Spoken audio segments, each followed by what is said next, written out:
Hey guys, welcome back to Vertical Momentum. I'm your host, Richard Kaufman, also known as the Comeback Coach. Guys, if you own a business and you want to experience hyper growth, or because of the upcoming economic stuff that's coming up, if you want to stay in business, you need to listen to this show. My friend Scott, he's a Swiss Army knife of business. He's done it all. He's been a #1 best-selling author, worked with some of the biggest names in the business, and he's also here to talk to us about hyper growth and also staying in business in 2022. Scott, my brother, what's up? Yeah, thank you, Richard. Yeah, it's good. It's great. I got pumped up just listening to your intro. That's really cool. So, like I said, I'm very grateful and humbled for you to come on the show. I know we've been talking about it for a while, and I'm truly grateful. But I want to hop in your story a little bit to let people know who you are. And I wanted to let you know what some of the things that you've done. And like when we were talking earlier, a lot of people, they see the successes, but they also don't see sometimes the hardships. And you said you wanted to talk about both of those today. So tell us a little bit about who Scott is. Yeah, so I'm a passionate business coach and advisor to entrepreneurial companies, and I started off where when I was growing up, my parents got divorced when I was 13 years old or so, and we had no money and we had no source of money. So from a very early age, I was the guy pushing the lawnmower, and I heard one of your other people, I think last time, knocking door to door and trying to sell somebody something, anything it took. And we did fine, never felt poor in any way, but it was really taught me a certain work ethic. I was the kid that grew up in the neighborhood. There were 7 of us. I was the guy that was 2 years younger, always competing against the bigger, better, faster kids. And so it really drove me to be somebody that was always striving to be better, to catch up, to be more than, I guess, what I was at the time. And that really set my pattern. And then I remember deciding not to go to college, but to go to work. And I wanted to be a carpenter because they made the big bucks, right? Like, pay me now. I want to make the big bucks, be a carpenter.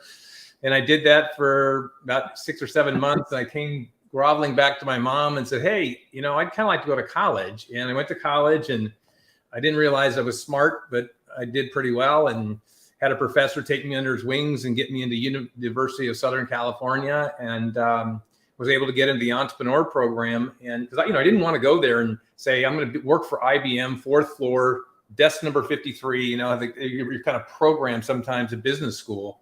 And, so that's what I did. And during that program, I created a concept around what I was already doing. So I was working full time. I was going to school full time. I was driving 90 miles a day. So it was, I literally, Saturdays and Sundays were study time for me. And, but I worked as I run around with a little microfilm camera, and I go around to doctors' offices, and we copy records, and we go to hospitals and copy records. And I noticed they were doing the same thing. So I thought, what the hell, why don't I create a business plan around what they're doing? Maybe I can take over what these hospitals are doing. And that's the business we created. And then it grew like crazy. And I quickly realized that, what they taught me in school wasn't overly useful right now in this entrepreneurial business, because, I was facing cash flow and had no money to fund that. And so that was how I launched into being an entrepreneur. All right. So USC is another great school, great football powerhouse, by the way. A lot of great athletes came out of USC. But now you said you're driving 90 minutes a day. That's a lot of time sitting in your car. So did you, back then, did they have tapes and stuff like that? Positive tapes, or were you just listening to music? Or cassettes, right? And I had a Volkswagen 68 Volkswagen Beetle with a little bit of Bondo on the front of it, 4-speed on the floor, and I was in LA, it was rush hour traffic, so as I was driving, I would have my study notes on the seat. No engine in the front of you, right, to protect you. I'd have the seat, and that's how I studied while I was in the car. And my first foray into sales was listening to the stuff by Zig Ziglar. Anytime I was driving, I would just absorb any kind of tapes by Zig, by Tony. A lot of those people influenced me. So how did you get into that kind of space, dealing with people like Mr. Tony Robbins? How did you get into that? How did you move into that realm? Well, yeah, Richard, I was like you. So I went to the Tony Robbins events, never knew never knew him. I went to the J. Abraham event and took a gazillion notes. And I remember, it was like 4-day event. And I was learning so much. I was so passionate and excited about all these business concepts. And then I started walking around to everybody at the last day and say, hey, Richard, how many hours a week do you work? Do you know how to implement this stuff? What's the step one, step two? How do you do it? And so I created a program called The Power of One, where I studied everything that Jay Abraham was doing and Jay Conrad Levinson, the guerrilla marketing guy, and a whole bunch of other people, and said, I think there's 12 things here that if everybody just put those into place, they'd probably improve their business quite a bit. Do it over a year. The Power of One was implement one of these things once a month, not 54 things, once a month with your team, and you'll make some good progress. And so I created that. And then I went to Jay Abraham and talked him into endorsing it to his list. And I was on the map. I ended up doing 3 programs with Jay, and that linked me up with Chet Holmes. So I began coaching Chet Holmes. And then Chet Holmes linked me up with Tony to speak on this first, what was Business Mastery, a business mastery program. Yeah, it was like one of the first ones. There was about 16 or 17 different people, from people like me to internet folks, marketing folks. And I was on stage and it went really well. And I went to get off stage, and Tony reached out with his giant hand and grabbed my arm and said, can you hang out afterwards? When I'm on stage, I always joke. I told him no, but so he then said, hey, would you like to come to Fiji and hang with Sage and I for a week, and let's just talk. And that it was the beginning of a relationship. And I began, working and coaching with him and his company, which was really, really cool. He's a brilliant man. And so that's how I got launched into that. I started speaking on business mastery, and all of a sudden I was a business advisor coach, I talked to somebody that actually does a lot of Tony's bookings, and he says, maybe 4% of the people that go to these things actually implement them. It's kind of like they just go there, hang out, they get pumped up, but when they get home, they don't put it into action. Have you seen a lot of that? Yeah, it holds true across the board in the business training programs, the internet training programs, learning how to do podcasts, any of those programs. It's about 4% of the people that actually do anything with it. And it's one of the reasons with everything that I do in our company, it's all about simple. And I know we could get complicated, but when clients come and work with me, or they work with one of my coaches, they're successful. We only work with successful companies of all walks of life, by the way. But if we start saying, okay, implement this new thing, it's hard. It's hard I always go, you need to implement the basic fundamentals that you're already not implementing. You'll make way more progress, and then you can work on those other things. So I think with any of these programs, if you go to a Tony event, a Jay Abraham event, a Scott Hallman event, you're going to learn a gazillion things, and the key is to break it down. So like at the first Tony event that we did, there were 16, 17 speakers. In the end, I did a workshop. I said, I'm going to help you pick 3 things you're going to focus on, just 3. And we started off with this giant list of what everybody talked about and narrowed it all down to ultimately say, just do these 3 things. Because I believe if you can break it down and take these small incremental steps, you'll create the momentum. But when we try to, eat the elephant, as they say, it's overwhelming. And I think that's why people they don't even know where to start. Yeah, like I went on a 13-day, I just got back yesterday from a 13-day reset with my family. And of course I bring books with me. So my friend Steve Sims sent me his book, and he's coming on the show next week. That's right. But he talks about, sometimes even though with all this technology and stuff, sometimes we have to go back to basics and building relationships. You agree? Yes, absolutely. Yeah. I think that even, if you take right now, you talked earlier about, high inflation, and we're facing a recession, and building those relationships, and especially with your customers, with your employees and your team, is more important than ever. Because again, right now it's easy.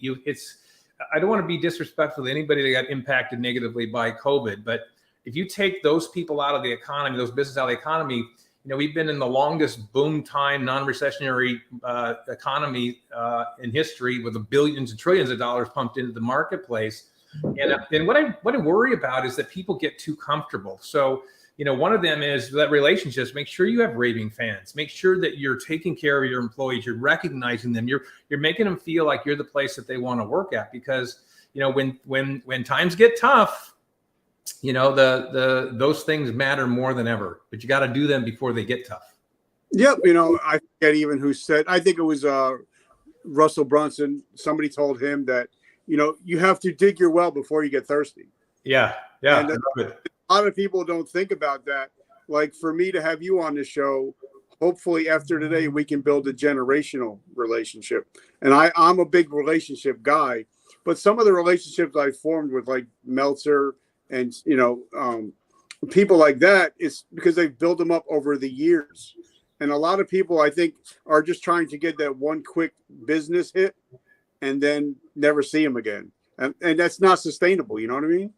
Well, I've been asked, hey, how'd you get on Tony Robbins' stage, or how'd you do this with Chet Holmes, or how did you do this all? And I said, because they're taught what you have to do is do all of these different techniques to try to meet those people. I said, no, first thing you need to do is be prepared in advance, right? You're prepared in advance. You know your stuff. You know what you're going to talk about. And when you get the opportunity, you need to stand up and deliver, right? That's what happens. Like, all of a sudden, I'm on a plane flight going to Fiji to go hang for a week. And it's a small island. There's no escape. You have to now step up, or you're called up to that stage, and you have to perform. And I'm a big believer in the whole Cortez's ship story, where the admiral and was outnumbered by the opponent, and so everybody got off the boat, and he basically burned the ship and said, now you have to fight, right? There's no place to go. Yeah. And it is, I do best personally when I create that environment for myself, right? To where you say, I want to get something done. It's important for me to build relationships. It's important for me to strengthen my company, but I'm comfortable. So unless you create unless you create some pressure on yourself to do it, you won't get it done. And then it's too late when the market shifts. I was, when the recession hit, my first business I built in the worst recession since the Great Depression, early 80s, double dipper. And, it was, again, I had no money. I had nobody I knew with money. We grew like crazy. And I just had to outwork everybody. I had to apply things to make sure that, I was successful. I didn't have a choice. And I think that's something that's missing when we get comfortable. Yeah. Like they say, I always love the saying, you have to get comfortable being uncomfortable. And like for me, I think on the 15th of September, I'll be speaking on one of Richard Branson's events. But it's kind of like, sometimes, a lot of people struggle with imposter syndrome, and I'm one of them. I sometimes think, well, who am I to be speaking at a Richard Branson event? But then I also think, why not me? I think that's one thing that people like yourself, Tony, and any of the top performers, they're always thinking, why not me, instead of saying, why me? Right?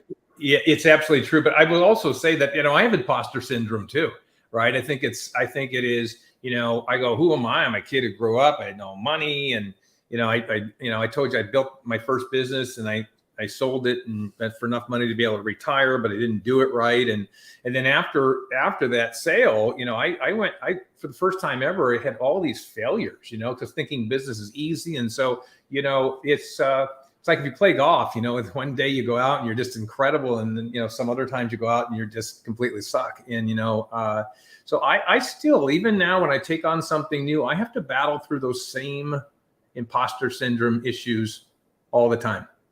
All right. So I want to dig a little bit deeper into that. But first, I want to thank our sponsors, guys. As you know, when I was in the military, I loved military coffee, but it tasted like crap. So I decided to come out with our own coffee called Vertical Momentum Coffee. Twice the caffeine, twice the taste, but no crash. But the best part of it is I make $0 off of it. Everything that I make goes to help veterans struggling with homelessness and PTSD. So I make no money off of it. And I want to thank StreamYard. Guys, if you love StreamYard, if you want to start your own business, check out StreamYard. They're actually offering you a coupon. I'll put it in the links below. But now I want to talk about, because a lot of people that are watching, are military. They get out, and all of a sudden, we don't have a mission.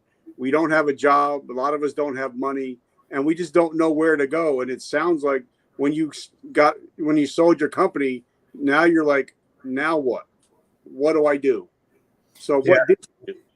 Well, first, I sold my company because I was afraid, right? So I succeeded. Maybe this imposter syndrome thing went on too long, and things were a little tough. And so I sold, and I remember getting the big check, driving home, pulling into my garage, and breaking down, crying for like 45 minutes. At least is what it seemed like. I couldn't even get out of the car, and it wasn't tears of joy, like I got all this money. It was, I just gave up my baby. I just gave up my identity, So I went through that, and then began to try several different things. I did real estate, and I got creamed, and I did some other activities, and I didn't do well. And I was searching. So, for anybody that has a business before they get out of business, one of the things I tell them is first thing you need to think about is life after you retire, life after you sell your business. You should be defining that and designing that before you sell your business or you quit, right? So in other words, you just go from one thing to the next. Because what I did is I gave up what I know how to do, didn't have any time to test or play around or decide what I wanted to do, and then began just trying to pursue and find something that would fill that gap. So I think that applies to virtually anybody. And if you have, if you are somebody who's looking to sell your business and you're at that stage where you go, maybe this is a good time. I'll tell you, it's because one of our divisions is called Big Payday, and where we focus on teaching companies how to prepare. What I mean by that is by the time you go to a business broker or you go to an M&A firm, it's too late. It's too late, right? It's like we talked about earlier. It's too late to prepare for the recession or, when you haven't prepared prior. So, it's, you want to be able to prepare. That says, hey, in the next, 2 years, 3 years, 4 years, 5 years, I'm going to sell my business. And in that process, we're going to help you implement, like 6 things that are going to help you dramatically increase the value of the company, because likely most of your savings is in that company when we talk about money. Let's get you more money. Let's get you that money more with more certainty. And most importantly, make sure that life after the sale is defined. So you have a new passion to go from one thing into another. Because anybody who built a business, they were passionate, they're disciplined, they have all those skills. They just need to redeploy them in some place it's going to be more meaningful for them. I love that, and I want to harp on that a little bit. I had a gentleman on, and he is one of the biggest oil company owners in the world. And he says before he even invests in another rig or another part of the business, he's thinking about the end in mind. He's thinking about the exit. And I think a lot of people, when they start a business, the last thing they think about is the exit plan. Yeah. Correct? So is that what you're talking about? It is. It is the exit plan, and it's critical. It's interesting things like just little things like statistically, and I don't make up the stats, but if you're an owner run business, in other words, it's all about you. You're the one that runs it. You're the boss. You're the chief. You're dealing with the day to day. Your business is worth as much as 40% less than if you just hired a manager, not necessarily a high end person, just somebody who could do what you do and get yourself out of that seat. Right? Because, entrepreneurs make bad employees, right? So, and there's a high risk. So if you can eliminate that risk, you just bolster the value of your company 30 or 40% just with one simple thing. So yes, it is, I'm going to exit, whether you sell or not. Like a lot of people talk about whether you sell or not, you're going to build a better company anyway. But if you really want to sell, there's just a set of fundamentals. It doesn't have to be complicated. You don't need, this list. Some of these companies have 200 things you need to do. Likely there's 3 or 4 things you need to do to get 80% of the benefit as far as increasing the value of your company.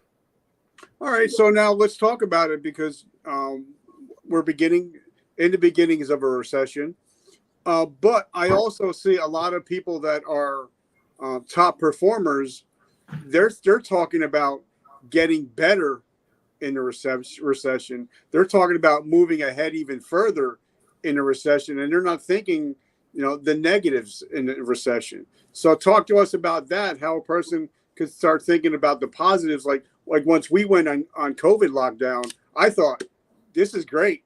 My podcast is going to blow up because everybody's at home.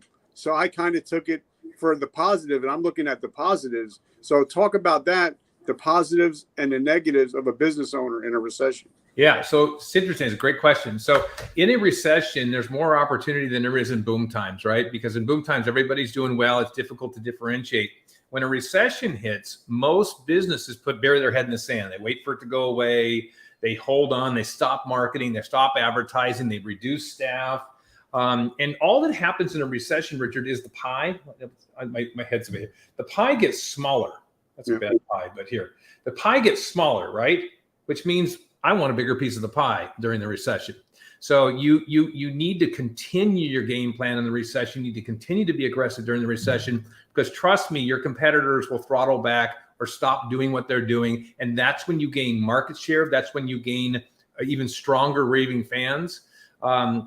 It's tremendous opportunity, but you have to be smart and have to be prepared in advance. So for example, I started my first business in the, like I told you, in the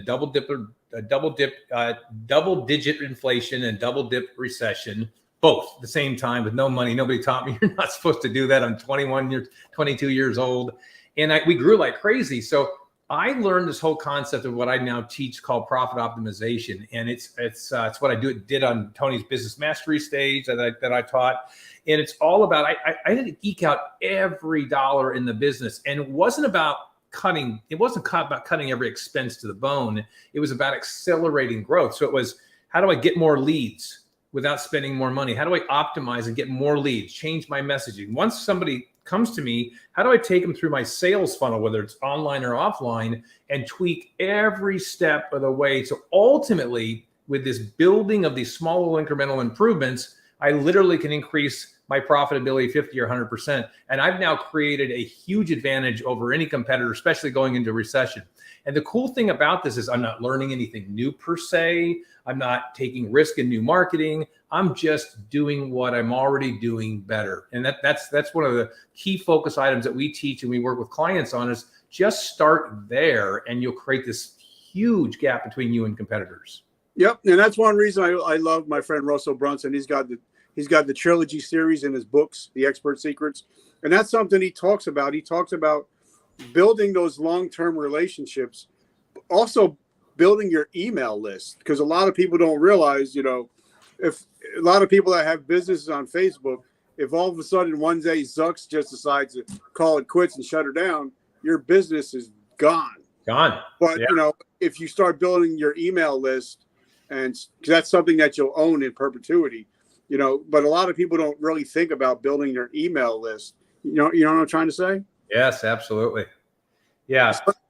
So please talk about that a little bit, because I believe that, you talk about sales funnels. I think funnels are very important today. I think a lot of websites are pretty much dead, and, because sales funnels are actually taking over to where you're actually taking your client through a couple different processes, and they might buy your book. They might buy your t-shirt. They might buy all this. Instead of just getting that one thing, they might buy 2 or 3 different things. So you're actually maximizing your profits while also building relationships. Absolutely. And, so yes, building your email list is absolutely critical. It's one thing that, you can control, and you can build the relationships in a very controllable way. So it's absolutely critical that you do that. And I'll talk about that more in a moment. I want to hit on something that you said that's really important, which is focusing on having a singular channel for generating leads, like Facebook, for example, is dangerous, right? Because it can change. My dear departed friend Chet Holmes relied on radio. That's where he generated all of his leads. And then the radio began to dry up, and it forced for him and his company to try to find something else, right? So you need to have multiple pillars, even if you're spending, even if it costs you more money to generate leads with anything from direct mail, if you're doing radio, if you're marketing on any kind of paid advertising, you want to make sure you have that balance, because as you indicated, if one thing stops working, you're screwed, right? Yeah. So in building the email list, I think it's really also about leveraging and making your community more viral. So, it's about getting referrals. It's about getting people to share your message and your value proposition and what you're offering them, your education, with their friends, and making sure you have a powerful opt-in page. So when they come and visit your site, you've got a way to be able to capture that email in a way that's compelling to people. And I love it. Now let's talk about, all right, say if I'm a 45-year-old male, father of 3, I'm just getting out of the military. I want to start a business. But, a lot of people, when they get out of the military, they want to start a t-shirt company, hat company, coffee. And then 6 months later, they're $10,000 in debt and don't know what the hell just happened. So please talk about, if somebody's going to get out of the military and they want to start a business, what are some things they should do before they even start a business? Yeah, it's a great question. First of all, I'm a father of 3 as well. So I fit that mold, and a little bit older than 45, but I used to be 45. So I can relate to that. Yeah. So look, I think the most important thing before you start any business, first of all, if you're going to start a business to make money, I will advise people 100% of the time, don't do it, because business is hard, right? It doesn't mean even whether it's full-time or it's part-time. Do something you're excited about, you're passionate about, whether, whatever that means for you. And I don't mean that you don't want to focus on making money. Don't get me wrong, but make sure it's something you enjoy doing so that when things get challenging, you have the fortitude to battle through it, right? That's the number one thing. The number two thing is just test whatever you're going to come up with. So if I said I'm going to start a t-shirt company, and that's what I'm going to do. I'm going to focus on college campuses, or I'm going to focus on, fellow veterans or whatever it might be. Reach out. Literally, I would tell people, call 20 people, 20 students, call some schools, and just ask about this, because you might find out they already have 13 other t-shirt companies. And unless you really have something unique, you're likely going to struggle. And if you still are passionate about it, then you figure out what your secret sauce is, which is, one of my first success drivers in my book. What is going to be unique and different about your t-shirts? Like with your coffee, right? I'm going to make it double strong. You're not going to have the fall off. That's unique. I'm interested in that. So you need to make sure that you just call some friends and say, well, it worked. If your friends won't buy from you, if the people don't think it's a good idea, you're probably not hitting on the right thing yet. So you start with that. Then you have a small budget that you spend on marketing, $400 or $500 a month, or whatever small is to you, and try to make it work. Whether you make money or profit early on, hopefully you have, a few $1,000s set aside where it doesn't matter. You're trying to validate the concept and validate the model before you go all in. Otherwise, you'll have a lot of those $10,000 or $20,000 investments that don't work out, and 2 or 3 years down the road before you try to finally figure out what's going on. Now, great points. Now, my friend John Lee Dumas was on the show a little while ago, and the one thing he taught the audience is a lot of people, before they start a business, they don't know who their perfect avatar is. Yeah. And sometimes you have to go an inch wide, but you got to go a mile deep. So I think, for me, I had to figure out who my avatar is before I can start marketing. So I think it was Jim Rohn that said it.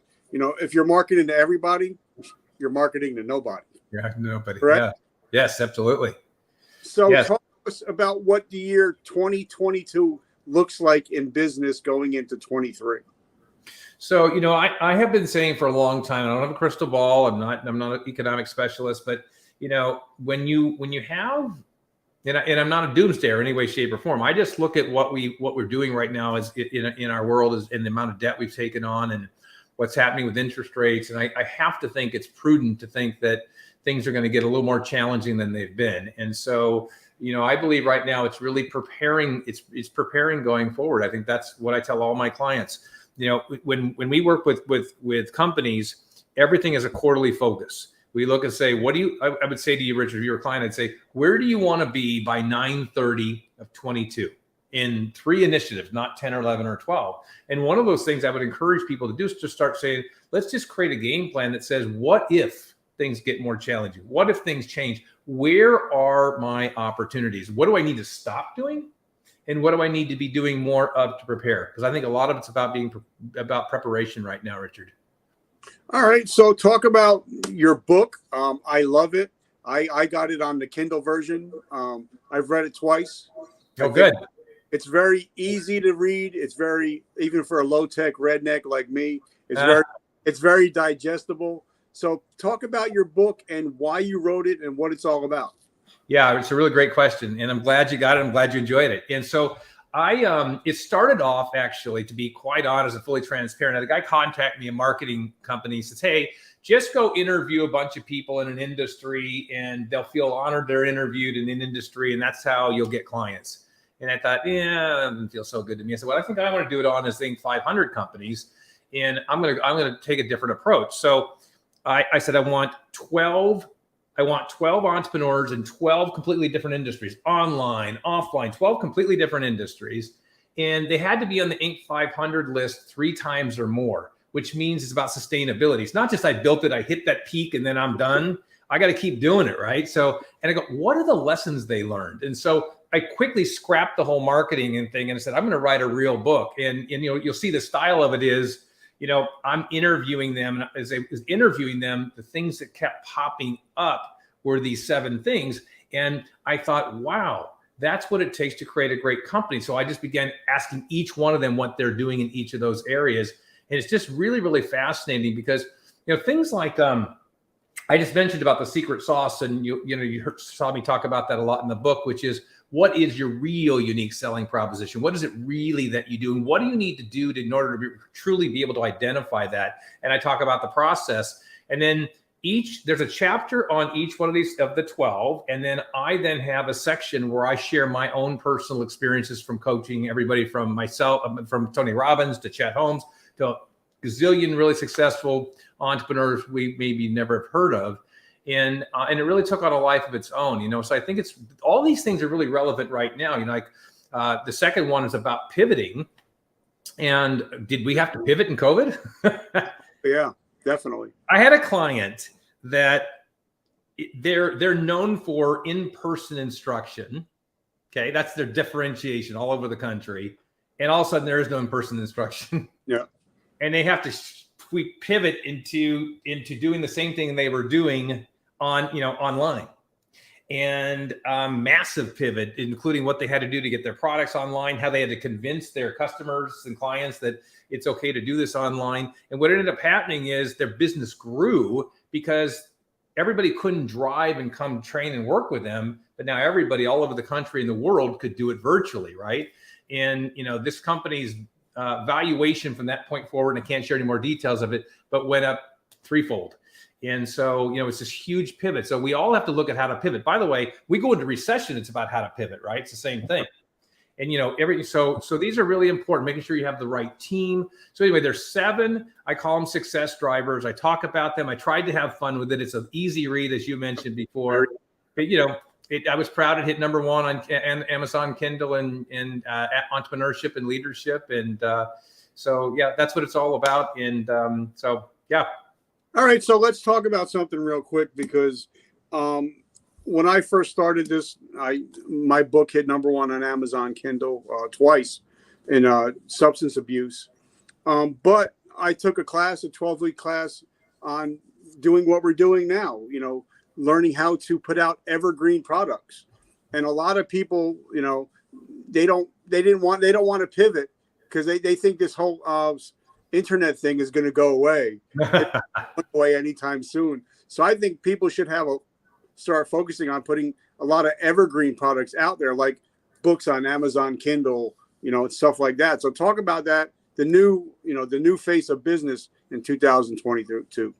Well, it's face of business 2022 is a face of business in 2018, 2019, which is, things are moving online. And I think what 2020 did was the explosion of Zoom and StreamYard and, other companies that are having the mediums that we're communicating now. It changed everything. And then it wasn't just, the high tech companies that were using it in their little groups. Now it was everybody, including my mom, right? My mom's using it. And so it's now the norm.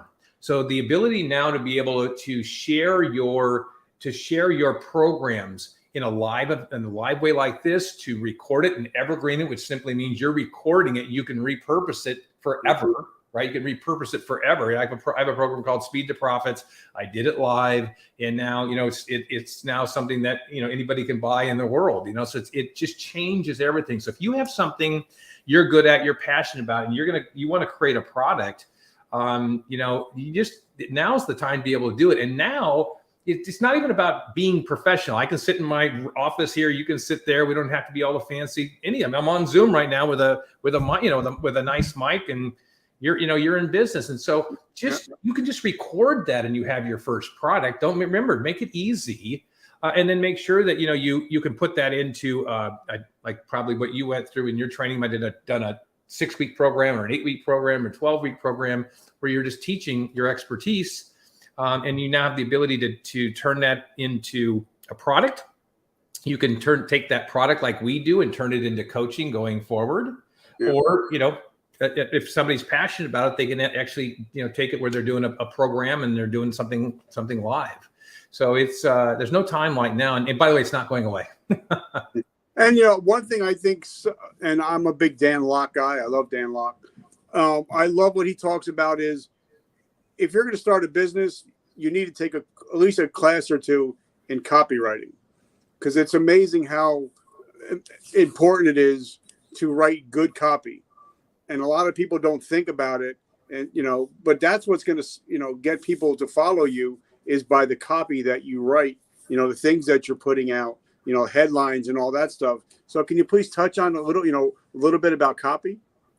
Yes. Yeah. So the way you say something is everything, right? And so there are the words that you use that you write are critical. So if you're trying to do it yourself and you've never done it before and you haven't taken a class, I encourage you, as you mentioned, to take a class. Whether or not I'm dear friend with John Carlton, but there's lots of other people out there. Dan Kennedy and so many other people that train, and Jay Abraham even in his early days. Is take a course and learn, because there's just specific words that catch and grab people. If you don't know those words, you can't use them. And if you can't use them, your copy's not going to be effective. And right now, the mediums of Facebook and anything else online right now, it's expensive. It's expensive to be able to market and generate a lead. So you want to make sure you optimize so that you're not generating 10 leads from your marketing. You're generating 50 or 60 or 70 leads. Then it changed the entire dynamic. And what I always tell people, Richard, if you're not going to learn, if you don't want to learn that skill, then find somebody who has that skill and invest in them. When we bring clients on into our profit optimization program, I say, look, you need you're missing that key person that could do everything, the key person that could really change your business and free you up. Yes. Why don't you do it? Well, I don't have the money. You need to invest in marketing. Why don't you do that? Well, I don't have the money. I need to invest in copywriting. I don't have the money. I go, all you have to do is follow what we teach, optimize what you're doing in your business currently, and you'll drive your profitability up, and then you can pay for these things. So if you don't want to do it, go hire somebody that can do it. And you don't have to hire somebody that's $50 or $60 or $80,000. Just go on online and look for somebody until you get comfortable. And by the way, somebody likely that has experience in whatever you're selling. So if you can find somebody who sold T-shirts before or sold apparel, that person's likely going to be much more valuable than somebody who's selling vitamins. I love it. So now tell us what you're doing today. Tell us, how do we find you, how we can get your book, and where you're to be found. And I ever since I started following you, you're everywhere. So it's scotthallman.com. And what I've done is I created a special page for the listeners for the show. It's called scotthallman.com/virtual momentum.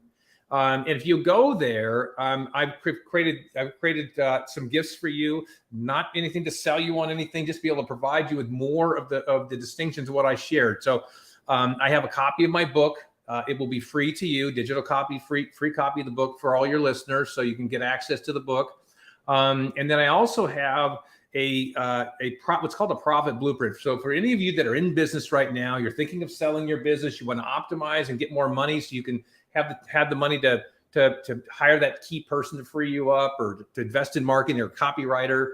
Anybody that's in that situation, I have a tool that literally in less than 30 minutes, and some of you might take a little longer, but in less than 30 minutes, you can actually go in and fill out this tool with your own information. It's all proprietary for you. And it will show you how you can increase the profitability in your current business by 25, 50, or 100%. It literally will show you step by step through these profit drivers that I teach, or steps from your marketing sales process, where your gaps are, where your opportunities are, and how statistically just making little, like 3 to 5% improvements in each one of those will create that 20 to 100% increase in profitability. And then you can go and invest in those other things and hopefully improve the quality of your life. And that'll be very meaningful for me. I love it. So my last two questions that I have for you is, it's going to be a twofold question. I had one of the Iron Chef's son, Mr. Simon Majumdar. And he was saying that in the last 2 years, we've lost over 100,000 restaurants in the United States. So we have a lot of people that are unemployed, driving Uber, just to pay the bills. And if you ask somebody in America to do something in 7 days, they're pretty much never going to get to it. But if you ask somebody to take an actionable step while listening to this show, they're more than likely to do it. So I have a two-pronged question. If somebody is struggling in their business, what can they do in the next 24 hours to get help? And second is, if somebody is struggling with imposter syndrome, what is something they can do in the next 24 hours to start to see some clarity? Yeah. So in the next 24 hours, what I want you to do is I want you to write down, it's simple. How do you generate leads? By the way, whether it's formal, informal, it could be word of mouth, I don't care what it is. And then I just want you to write down, when somebody comes in as a lead, what are the steps it takes before they actually buy from you, right? So whatever that might be for your business, online or offline, I just want you to write it down. This is simple. And then I want you to write down a list of 3 or 4 things people do once they're a customer that cause them to spend more money with you, whether they buy your coffee every 2 weeks automatically, or they buy T-shirts once in a while. What is it that they do currently? So just these simple things. I want you to just take that list and I want you to just look at it and say, where do I see the opportunity to make improvements? Where have we not focused in on? What have we not even looked at recently that maybe could move the needle 3 or 4 or 5%? So, the example would be, that I have people, coming to my website, but I haven't really even taken the time to go through the journey of what it's like when somebody lands on my website and goes and actually buys one of my products. Go through that process with a mindset of how can I find a way to improve and get to increase the amount of people that are buying from me by 5%. Small little number, right? So if you're doing $100,000 and extra 5% that drops to the bottom line, that's pretty meaningful. And I want you to do that because I think what's going to happen is you're going to realize there's not one. There's 3 or 4 or 5 things where you literally have within your grasp things that you can begin to do to generate more income that are not difficult. It's just you haven't paid attention to them. That would be number 1. And number 2, imposter syndrome. I'm trying to remember what you said. So you said, what can somebody do to avoid the imposter syndrome? So I will help you with this, and I'm going to share what I did. So I remember when I was going through a big challenge and had all this success, I'm burning through the money, and I made the mistakes that I sold my business. I was the great Scott Hallman. Now, I'm Scott the gardener in my yard, and things aren't working very well. And I got out my journal and I wrote the word remember. And I even get chills telling the story. I can still feel the emotion from it. So I said, remember, when you were growing up and you did. And by the way, you're not allowed to say I sucked over here. This is, remember when I was growing up as a kid, my parents got divorced when I was 13 years old, but I stepped up and I started doing this. I stepped up and did that. Remember this guy that's barely 6 foot tall ends up being on the starting basketball team that became the number 1 team in Southern California. Remember that. Remember the kid who didn't think he was smart, but he went to college and he actually did really well. And you're basically just writing this timeline of the things that you've done to whip yourself into a frenzy. And we all have that, no matter what it is. You remember, remember the person who did this for his kids and sacrificed for his kids, coached his kids' team, took time off work. Remember the person who donated at church to make a difference, donated in the community to make a difference. Remember that, because, and by doing that, like right now, just my entire body's tingling because you started going, I'm really pretty special. I'm really pretty special. And they're both really sick. I can do that within 24 hours. I love it. So Scott, I just want to say thank you for coming on. I'm so appreciative of you. You're such an amazing individual, and I'm glad to be able to call you friend. So guys, if you get a chance, get his book. I love it. It's, like I said, it's very easily digestible. It's fun to read, and you'll get some amazing hints. So I just want to say, Scott, thank you so much for coming on. It was really an honor. All right, guys, remember vertical momentum. The only way to go is up. And like Oprah Winfrey said, the best way to help others, help yourself, is to help somebody else. So guys, if you're struggling with something, go help somebody else. All right, guys, I'll Amen. check you out tomorrow. Scott, have an amazing week. All right, bud. God bless. You too.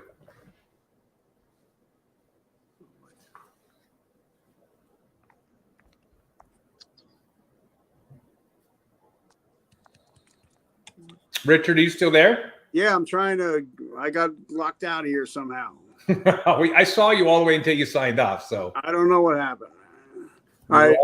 You were all good there. All right, brother.